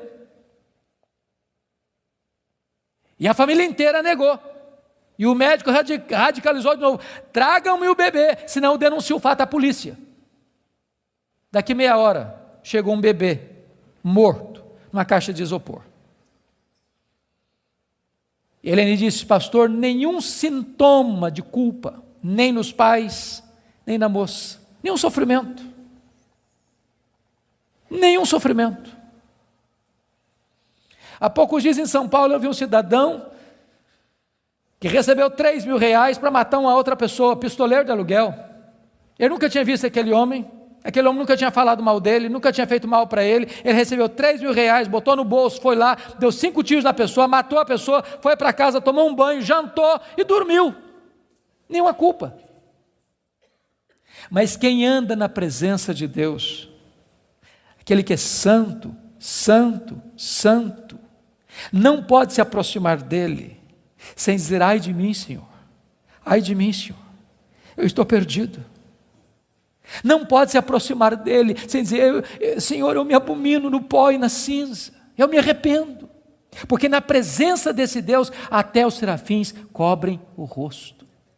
Então preste bem atenção nisso. Se você encontrar um crente que toda hora que ele falar com você, ele é o herói, ele tem uma história para contar, onde ele está na frente, onde ele sabe mais, onde ele é mais piedoso, onde ele sempre está contando os seus feitos, os seus prodígios, e enaltecendo a si mesmo, e batendo palmas para si mesmo, pode ter certeza, você está perto de alguém que está longe de Deus. Porque é impossível estar na presença de Deus, sem dizer, ai de mim, Senhor, ai de mim, Senhor. Ai de mim, Senhor. Agora eu não sei se você já parou para perguntar por que Deus restaurou a sorte de Jó, versículo 10, quando ele orava para os seus amigos. Já perguntou isso? Por que Deus restaurou a sorte dele quando ele orava para os seus amigos? Deixa eu fazer uma perguntinha para você. Alguém já falou mal de você alguma vez? Ou você é um cara tão espiritual que nunca ninguém falou mal de você? O que você sente quando alguém fala mal de você? Você fica feliz? Você dá pulos de alegria? O que vocês acham que Jó sentiu quando os amigos dele falaram assim, você é um ladrão, cara? Ô Jó, você é adúltero. Sabe por que você está rico assim, que você ficou rico, cara? Você roubou as viúvas, roubou os órfãos. Ô Jó, sabe por que você enterrou aqueles meninos? Você é louco, Deus pesou a mão sobre você, porque você é louco, por isso que os meninos morreram, além de enterrar os filhos, ainda recebe a culpa. O que vocês acham que Jó sentiu, irmãos? Sabe o que ele fez? Ele se defendeu, mas quem se defende, sabe o que tem às vezes no coração? Dor, mágoa, ressentimento. Sabe o que Deus está falando para esse homem ser restaurado?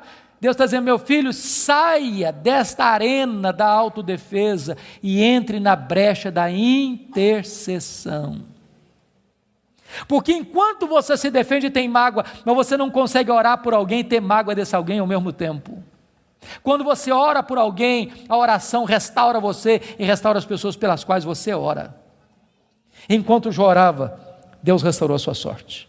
Ninguém ama mais a Deus do que a família. Vocês concordam comigo certamente, e quem tem mais de 2 filhos aqui, sabem disso, ou 2 filhos, a partir de 2 filhos, os filhos não são naturalmente unidos, não são. Quando você vê uma família unida, os filhos unidos, pode saber, por trás tem um pai, tem uma mãe que acompanha, que orienta, que aconselha, que intercede, que exorta. que costura essa unidade. Agora, quando tem dinheiro é mais complicado ainda, porque dinheiro não tem liga, dinheiro não tem amálgama. Se você perceber no capítulo 1, versículo 2, Jó tinha 7 filhos e 3 filhas. E você nota que os filhos de Jó eram unidos, caminhavam juntos, celebravam juntos, festejavam juntos. Mas por que esses filhos são unidos? Capítulo 1, versículo 5 responde: porque Jó era um pai que orava pelos filhos, já era um pai que chamava os filhos para exortá-los, já era um pai que levantava sacrifícios em favor dos seus filhos. Ele estava preocupado com a salvação deles, com a santificação deles, com a piedade deles. E a preocupação de Jó não era apenas com a reputação dos filhos, que eles pecassem contra Deus no seu coração. Jó estava mais preocupado com a glória de Deus do que com a reputação dos filhos. Mas agora, com a permissão de Deus, não foi um dia, uma semana depois, um mês depois, um ano depois, nem uma década depois, foi no mesmo dia da tragédia financeira, que Jó recebe o mais amargo recado: seus 10 filhos morreram num único acidente. Agora pense comigo, o que é um homem, o que é um pai, o que é uma mãe, levar para o cemitério todos os seus filhos num único dia. Como é que ele volta de lá? Como é que ele recomeça a vida? Como é que ele se ergue do luto? Como é que ele escreve dali para frente o seu futuro? Será que Jó blasfemaria contra Deus? Será que de fato ninguém ama mais a Deus do que a família? Será que a tese de Satanás era verdadeira? A resposta está no capítulo 1, versículo 20. Quando Jó recebe a notícia dessa tragédia, diz a Bíblia que ele rasga o seu manto, que ele raspa a cabeça, que ele se prostra, que ele adora, e ele diz: o Senhor Deus deu, o Senhor Deus tomou, bendito seja o nome do Senhor. Ele derrota aqui a segunda tese de Satanás. Ele prova que ele ama mais a Deus do que a família. Ele prova que ele serve a Deus não pela bênção de Deus, mas pelo caráter de Deus, não por aquilo que Deus dá, mas por quem Deus é. Mas aí vem o capítulo 2. E no capítulo 2, mais uma vez os filhos de Deus se reúnem. E eu quero crer que os anjos, eu quero crer que nas regiões celestes. E mais uma vez Satanás aparece por lá. E é curioso que Deus é quem provoca a conversa de novo, perguntando para ele: de onde vens? Satanás responde: de rodear a terra e passear por ela. Sabe o que ele está dizendo? Não mudei minha agenda, estou fazendo o que eu sempre fiz, eu estou por aí, eu estou de olho, estou antenado, estou vivo e ativo no planeta Terra, estou procurando uma brecha, estou procurando alguém para devorar. E Deus cutuca outra vez, perguntando assim: observaste o meu servo Jó? E Deus dá o currículo de Jó sem alterar uma vírgula: não tem ninguém na terra semelhante a ele, homem íntegro, reto, temente a Deus, que se dizia do mal. Me incitasses contra ele sem causa para o destruir, mas ele permanece íntegro. Sabe o que Deus está dizendo? Satanás, suas teses são mentirosas, suas teses são falsas. Jó provou que me ama mais do que o dinheiro, mais do que a família. Jó provou que me ama não por aquilo que eu dou para ele, mas por quem eu sou. Aí Satanás levanta a terceira tese: pele por pele, e tudo que o homem tem dará pela sua vida. Toca-lhe nos ossos, toca-lhe na carne, e verás se não blasfema contra ti na tua face. A terceira tese de Satanás é essa: ninguém ama mais a Deus do que a si mesmo. Sem que Jó soubesse, Deus constitui Jó em seu advogado na terra, e coloca nas mãos de Jó a defesa da sua reputação. E diz para Satanás: pode tocar nos ossos dele, pode tocar na carne dele, só não podes tirar a vida dele.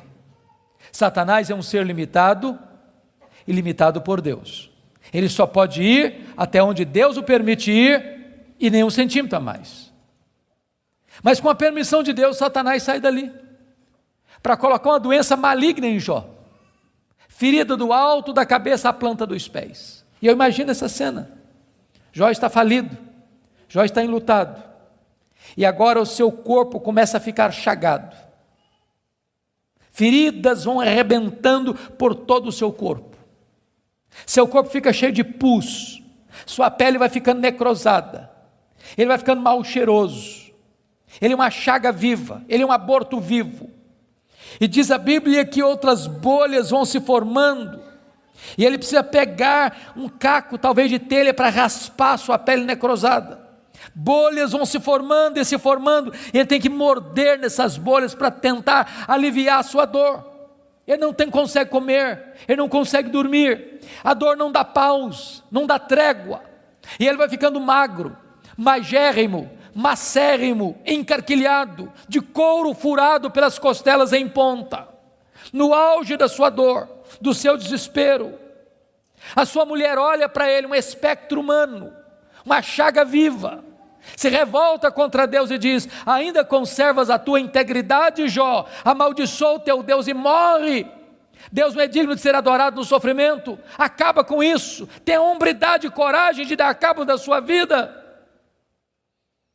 E Jó responde para ela no capítulo 2, verso 10: tu falas como uma louca. Nós temos recebido o bem de Deus, não receberíamos também o mal? Em tudo isso, diz o texto, Jó não pecou contra Deus com os seus lábios. Ele derrota aqui a terceira tese de Satanás. Ele provou que amava mais a Deus do que a si mesmo. Ele provou que ele servia a Deus não por aquilo que Deus dá, mas por quem Deus é. Mas confira comigo capítulo 2, versículo 11. Aí vieram os amigos. Ele faz Bildade e Zofar. Combinaram ir juntamente com doer-se de Jó, para consolá-lo. Diz o verso 12 que eles levantaram de longe os olhos, não reconheceram Jó. Eles ergueram a voz e choraram, cada um rasgou o seu manto, lançou pó sobre a cabeça. Sentaram-se com Jó na terra 7 dias e 7 noites. Nenhum lhe dizia palavra alguma, pois viam que a dor de Jó era muito grande. E eu quero fazer uma pergunta para você. Esses homens eram amigos de Jó? Esses homens eram amigos de Jó? É claro que eram. É claro que eram. Qual foi o problema desses homens? O problema desses homens é que num dado momento eles começaram, entre aspas, a fazer teologia. Eles começaram a lucubrar. Eles começaram a desenvolver uma espécie de lógica simples. E a lógica deles era essa: toda causa tem um efeito e todo efeito tem uma causa. Eles pensaram, para Jó estar sofrendo, ele deve ter feito coisa errada. Mas para ele estar sofrendo muito, ele deve ter feito muita coisa errada. Mas eles não só pensaram, eles falaram. Mas eles não só falaram, eles falaram para Jó. E eles assacaram contra Jó os mais pesados libelos acusatórios. Chamaram Jó de adúltero, chamaram Jó de ladrão, chamaram Jó de louco. Falaram para Jó que Deus havia matado os filhos dele por causa da loucura dele. Falaram para Jó que ele tinha ficado rico porque tinha roubado os órfãos e as viúvas. E eles foram massacrando Jó. E eles foram cravejando Jó com as suas setas mais venenosas. E eles foram esmagando Jó com as suas críticas mais desumanas e cruéis. Eles foram passando Jó debaixo do rolo compressor da impiedade. O que Jó fez? O que você e eu faríamos? Ele começa a perguntar assim para Deus: por que, meu Deus? Mas por que eu estou sofrendo? Mas por que a minha dor não cessa? Mas por que os meus filhos morreram? Mas por que eu não morri no ventre da minha mãe? Mas por que eu não morri ao nascer? Mas por que os seios da minha mãe não estavam murchos de leite para eu morrer de fome? Mas por que o Senhor não me mata de uma vez? Ele levantou os céus 16 vezes esta mesma pergunta: por quê? Por quê? Por quê? Por quê? Ele levantou aos céus 34 queixas contra Deus. Mas você sabe que o universo não é infinito, porque a infinitude é um atributo exclusivo de Deus. Mas os astrônomos afirmam que o nosso universo tem mais de 93 bilhões de anos-luz de diâmetro. O que significa isso? Significa que se você pudesse voar à velocidade da luz, 300 mil quilômetros por segundo, nessa velocidade você demoraria mais de 93 bilhões de anos para ir de uma extremidade à outra do universo. Pois Deus criou tudo isso, Ele é maior do que tudo isso, Ele é seu Pai, e Ele está dizendo, Ele tudo pode. Pergunte a um astrônomo quantas estrelas existem. Sabe qual é a resposta dele? Eu não sei.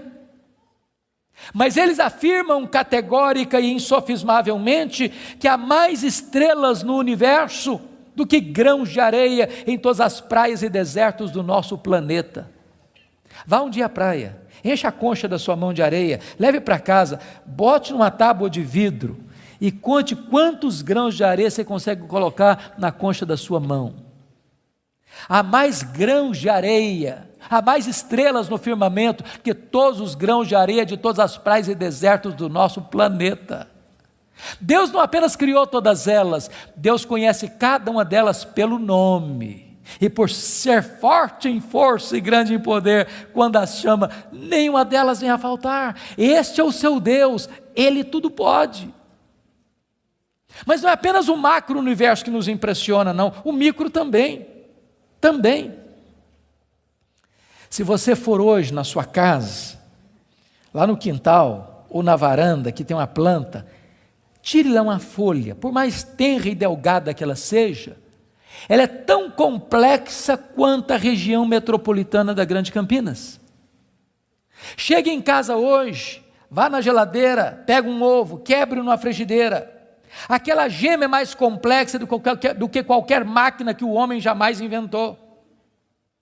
Dr. John Wilson, que é uma das maiores autoridades em oftalmologia no mundo, disse que há em cada um dos nossos olhos em torno de 2 milhões de fios duplos encapados, e se não for assim haveria um curto-circuito e nós ficaríamos cegos. Dr. Marshall Nirenberg, prêmio Nobel de Biologia, fez uma das mais fantásticas descobertas no século passado. Ele descobriu que nós somos um ser programado geneticamente. Ele descobriu que nós somos um ser computadorizadamente, geneticamente. Ele descobriu que você e eu temos em torno de 60 trilhões de células vivas no nosso corpo. Ele descobriu que em cada uma dessas células nós temos 1,70 m de fita DNA, onde estão gravados e computadorizados todos os nossos dados genéticos, a cor dos nossos olhos, a cor da nossa pele, o nosso temperamento. Se você espichar a fita DNA do seu corpo, você tem 102 trilhões de metros de fita DNA, você tem 102 bilhões de quilômetros de fita DNA no seu corpo. Daria para dar diversas voltas no sistema planetário. Dr. Lowy vai dizer que códigos de vida não se originam espontaneamente. Códigos de vida não se originam de uma explosão de milhões, de uma explosão, a mega explosão cósmica. Códigos de vida não se originam de uma evolução de milhões e milhões de anos.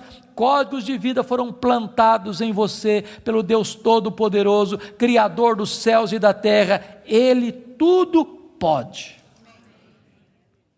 Deixa eu ilustrar isso para você. Um pai caminhava pela rua com seu filho de 4 anos.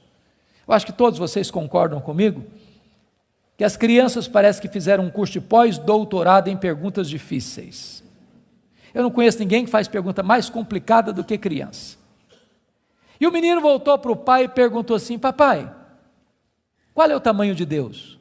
E o pai engasgou, porque não tinha uma resposta pronta para um menino de 4 anos. Permaneceu em silêncio, continuou caminhando. Daqui a pouquinho o pai escuta o ronco das turbinas de um avião supersônico lá nas alturas excelsas e diz: filho, olha para cima. O menino olhou: está vendo aquele avião, filho? Estou vendo, papai, estou vendo. Qual é o tamanho daquele avião, filho? Ah, papai, muito pequeno, estava muito longe. O pai pegou o menino pelo braço, levou no aeroporto. Lá tinha um jumbão de mais de 400 passageiros estacionado. O pai chegou bem próximo e disse: filho, está vendo esse avião? Tô, papai, estou vendo. Qual é o tamanho desse avião, meu filho? Ih, papai, mas grande, muito grande. O pai disse: filho, Deus é do mesmo jeito. Quando você está longe de Deus, meu filho, Deus parece pequeno para você. Aí seus problemas ficam enormes. Mas quando você está perto de Deus, meu filho, Deus é grande para você. Aí os seus problemas ficam pequenos. Agora eu sei que tudo podes. A segunda verdade que mudou a vida de Jó está aí no versículo 2. E nenhum dos teus planos pode ser frustrado. Irmãos, não tem acaso, não tem sorte, não tem azar, não tem determinismo, não tem feitiço, não tem esse negócio de olho gordo. Você não precisa ter medo de sexta-feira 13. Você sabe que a mão de Deus dirige o seu destino. Nem um fio de cabelo da sua cabeça pode ser tocado sem que Deus saiba, sem que Deus permita, sem que Deus tenha um propósito. Quando você entende que Deus governa o universo, que Deus governa até uma folha que cai no outono, que nenhum pássaro, nenhum pardal pode cair ao chão sem que Deus saiba e permita, você vai entender que você não é uma lasca de lenha jogada no mar da vida, empurrado de um lado para o outro ao sabor das circunstâncias. A sua vida está nas mãos daquele que está assentado na sala de comando do universo. Ele está no controle. Não há acaso, não há azar. Ele dirige o seu destino. Você pode dizer como Paulo: sabemos que todas as coisas cooperam para o bem daqueles que amam a Deus, daqueles que são chamados segundo o seu propósito. A terceira verdade que mudou a vida de Jó está aí no versículo 3, confira comigo. Ele diz assim: na verdade eu falei do que eu não entendia, coisas maravilhosas demais para mim. Ele reconhece a limitação do seu conhecimento, mas para você entender isso aqui, eu lhe daria um conselho, se é que posso. Tira um sábado, tira um feriado, dá uma lida em Jó numa sentada só, você vai descobrir coisa maravilhosa. Você vai descobrir que Jó, ao longo do livro, fez 3 coisas. Ele perguntou, ele se queixou e ele se defendeu. 3 coisas que ele fez. E você sabe disso, quando a gente está machucado, quando a gente está ferido, quando a gente está se sentindo injustiçado, sabe o que a gente faz? A gente fala, se defende, e às vezes quando a gente está sofrido demais, machucado demais, doído demais, a gente fala muita coisa sem entender. Quando Deus despeja a glória dele em cima de Jó, Jó bota a mão na boca e diz: meu Deus, quanta coisa que eu falei sem entender. Sabe o que eu aprendo com isso? Quando você encontrar alguém que parece sabichão demais, que sabe demais, que fica arrotando em cima de você conhecimento demais, você está perto de uma pessoa que sabe quase nada. Que quem sabe, sabe que não sabe. Quanto mais você sabe que você não sabe, porque o que você não sabe é muito mais do que o que você sabe. Portanto, quem sabe, não estufa o peito, não fica empavonado. Não dá para ficar na presença do Todo-Poderoso Deus com soberba, com altivez, com arrogância. Jó começa a entender que Deus é Deus e Ele é homem. A quarta verdade que mudou a vida de Jó está no versículo 5, confira comigo. Ele reconhece o seu limitado conhecimento de Deus. Ele diz assim: eu te conheci só de ouvir, mas agora os meus olhos te veem. Eu não sei se vocês entram em crise com esse versículo, eu entro. Sabe por que eu entro em crise com esse versículo? Porque eu não consigo conciliar 42:5 com 1:8. Lá no capítulo 1, versículo 8, Deus disse acerca dele: não tem ninguém na terra parecido com ele. Homem íntegro, reto, temente a Deus, que se desvia do mal. Aqui não é bajulação de um amigo rasgador de seda. Quem está falando isso acerca de Jó é Deus. É Deus quem está dizendo que esse cara é o homem mais piedoso da sua geração. E Deus não tem uma opinião a nosso respeito, Deus tem um diagnóstico. Agora, como é que esse homem que Deus diz que é o cara mais piedoso da sua geração, vem me fazer uma confissão dessa? Ah, Deus, eu te conheci só de ouvir, mas agora os meus olhos te veem. Parece contraditório. Mas para explicar isso, deixe-me fazer uma outra pergunta. Você conhece a Deus? Você conhece a Deus? Quanto você conhece? Quanto? Quanto você conhece a Deus? Deixa eu ilustrar. Havia um cidadão que nunca tinha visto o mar. Um dia ele fez uma viagem para o litoral e quando ele viu o mar, ele exclamou de toda a sua alma: irmãos amados, é um privilégio imenso estar com vocês. E a minha oração é que nesta noite, Deus, na sua bondade, derrame graça sobre nós e nos edifique pela sua palavra.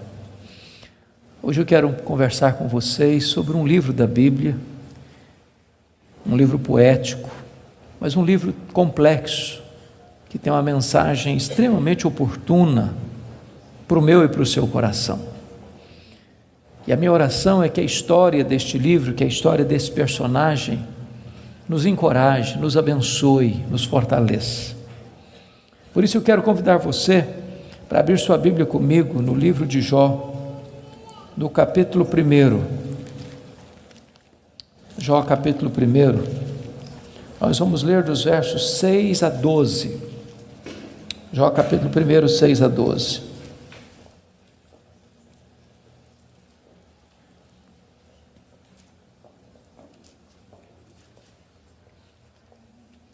Está escrito: num dia em que os filhos de Deus vieram apresentar-se perante o Senhor, veio também Satanás entre eles. Então perguntou o Senhor a Satanás: de onde vens?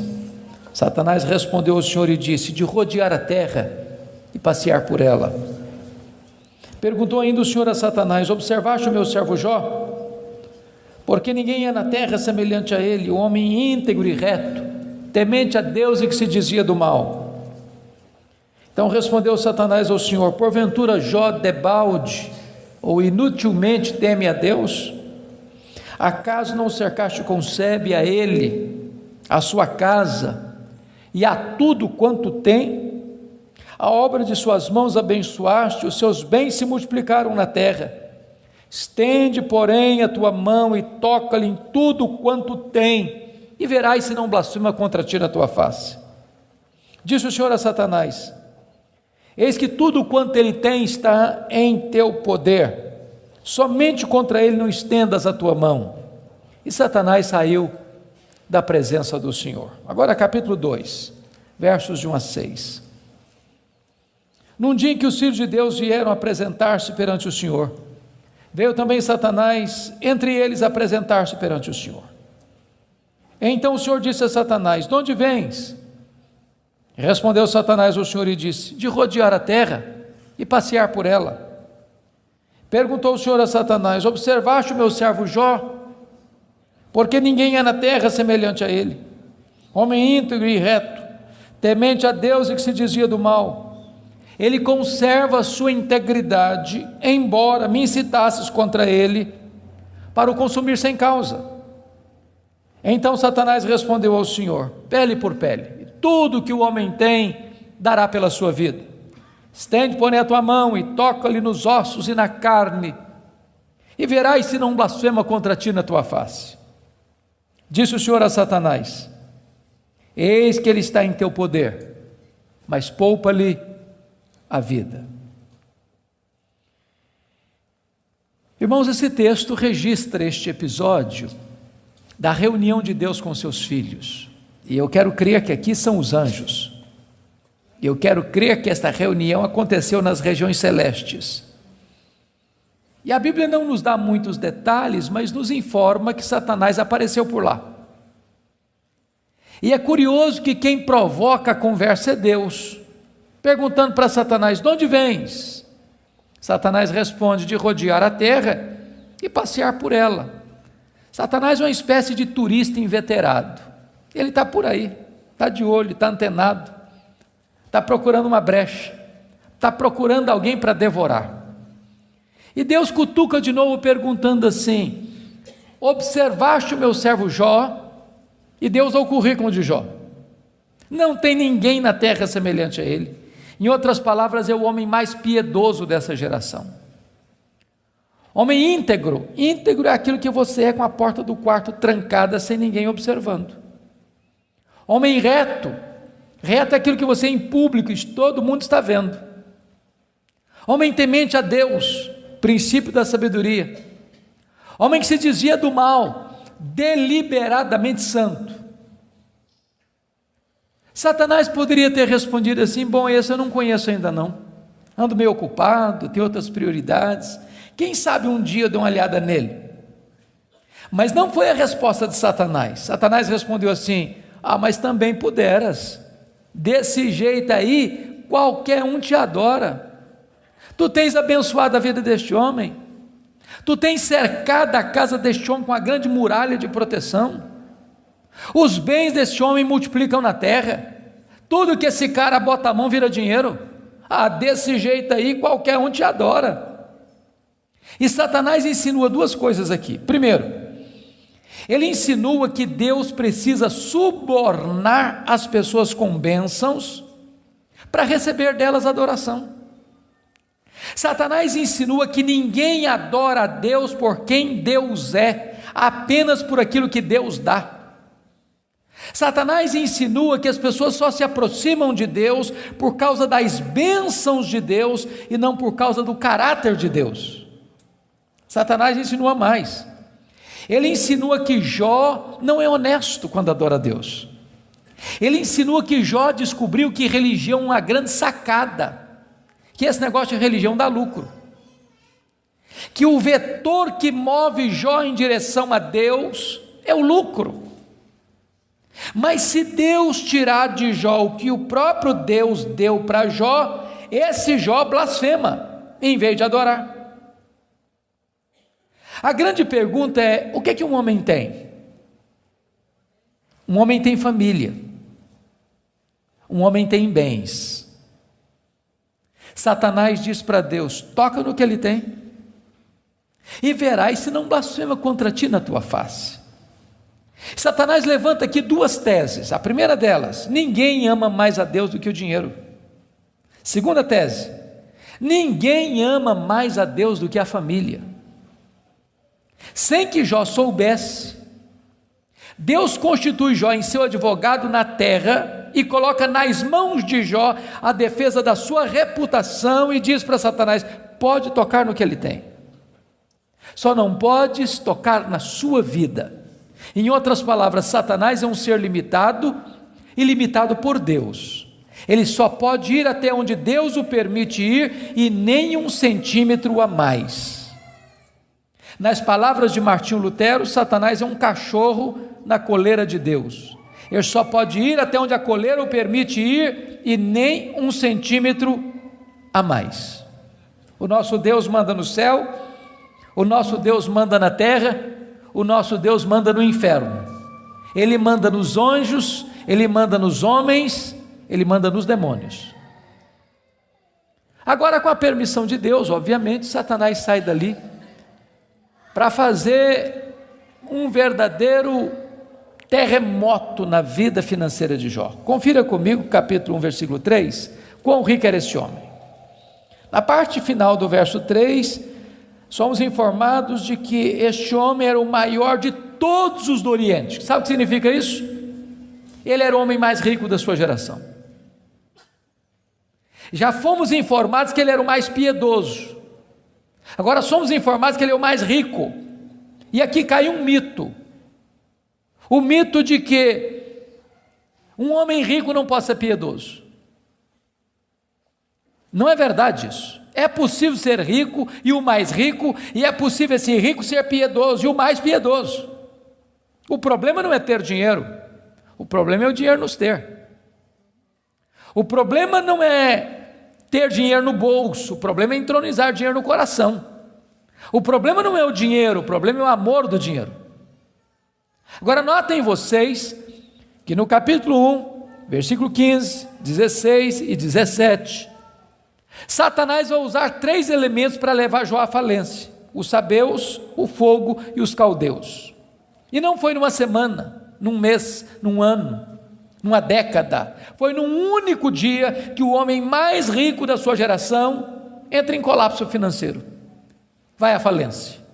Ora, você e eu conhecemos gente que por muito menos blasfema contra Deus, por muito menos levanta os punhos contra os céus, por muito menos dá um tiro na cabeça. A pergunta é: será que a tese de Satanás era verdadeira? Será que ninguém ama mais a Deus do que o dinheiro? Será que Jó blasfemaria contra Deus? A resposta está no versículo 21 do capítulo 1. Quando Jó recebe a notícia de que ele está falido, ele diz assim: nu saí do ventre da minha mãe, nu eu voltarei. Sabe o que ele está dizendo? Eu não trouxe nada para o mundo, eu não vou levar nada do mundo, portanto o que eu ganhei entre o berço e a sepultura não é a razão da minha vida. Ele derrota a primeira tese de Satanás, ele prova que ele ama mais a Deus que o dinheiro, ele prova que ele serve a Deus, não por aquilo que Deus dá, mas por quem Deus é. Palavra da Verdade, a exposição bíblica com Hernandes Dias Lopes.